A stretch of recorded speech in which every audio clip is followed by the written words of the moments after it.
नमस्कार, मैं हूं सिद्धि सिंह और आप देख रहे हैं आगाज एक्सप्रेस। पंजाब हरियाणा सीमा पर स्थित खनौरी बॉर्डर पर आमरण अनशन पर बैठे किसान नेता जगजीत सिंह डल्लेवाल की स्थिति गंभीर बनी हुई है। उनके लिवर और किडनी फंक्शन टेस्ट की रिपोर्ट चिंता का कारण बनी है। खनौरी बॉर्डर पर किसान नेता जगजीत सिंह डल्लेवाल ने आमरण अनशन मंगलवार को 36वें दिन भी जारी रखा है। उनके चिकित्सा परीक्षण करने वाले डॉक्टर स्वयमान सिंह ने एक वीडियो जारी कर बताया कि डल्लेवाल की हालत नाजुक है और वे केवल अपनी दृढ़ इच्छा शक्ति के बल पर ही जिंदा है। उनके शरीर में प्रोटीन की कमी हो गई है और उनके गुर्दे और लीवर की कार्यप्रणाली पर भी कई टेस्ट किए गए जो कि खराब आ रहे हैं। ऐसी स्थिति में किसान नेताओं ने कहा कि संवैधानिक संस्थानों को केंद्र सरकार को जरूरी दिशा निर्देश जारी करने चाहिए ताकि किसानों की मांगों को पूरा किया जा सके। उन्होंने ये भी कहा कि प्रधानमंत्री नरेंद्र मोदी ने रूस यूक्रेन के दौरे के दौरान कहा था कि बड़े युद्धों का हाल बातचीत से हल किया जा सकता है, तो फिर किसानों की मांग को बातचीत के जरिए क्यों नहीं वो हल कर देते हैं।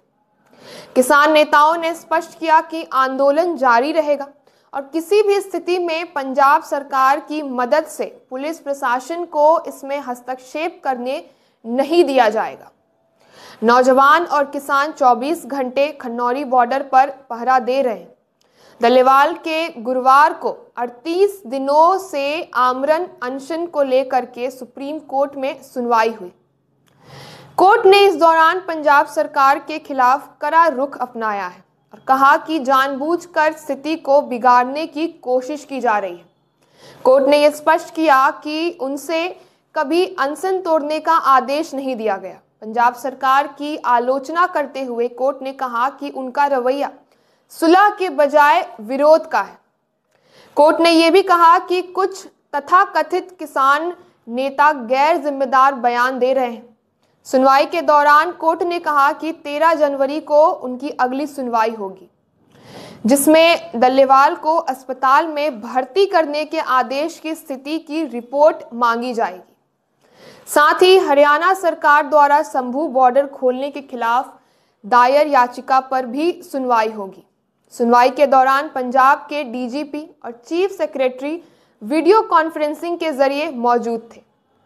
डल्लेवाल ने इस मामले में पार्टी बनने की याचिका दायर की थी, जिस पर जस्टिस सूर्यकांत ने कहा कि इसे टकराव के रूप में न देखा जाए क्योंकि पूर्व जजों की कमेटी वहां मौजूद है, इसीलिए हम सीधे किसानों से ही बातचीत नहीं कर सकते।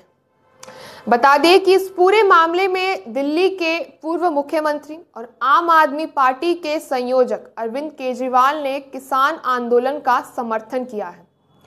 केजरीवाल ने ट्विटर पर यह कहा कि पंजाब में किसान कई दिनों से धरने और अनिश्चित अनशन पर है और उनकी मांगें वही है जिन्हें केंद्र सरकार 3 साल पहले मान चुकी थी, लेकिन अभी तक लागू नहीं की गई है। उन्होंने आरोप लगाया कि सरकार अब अपने वादों से मुकर चुकी है और बीजेपी किसानों से बातचीत तक नहीं करना चाहती है। केजरीवाल ने यह भी कहा कि अगर किसी कारणवश किसानों को कुछ भी होता है तो इसके लिए बीजेपी जिम्मेदार होगी। इसके साथ ही उन्होंने दावा किया कि केंद्र सरकार 3 कृषि कानूनों को पॉलिसी के रूप में पिछले दरवाजे से फिर से लागू करने की योजना बना रही है और इसके लिए सभी राज्यों को पॉलिसी की कॉपी भेजी गई है। तो ऐसे तमाम खबरों के लिए आप जुड़े रहे हमारे साथ और देखते रहिए आगाज एक्सप्रेस।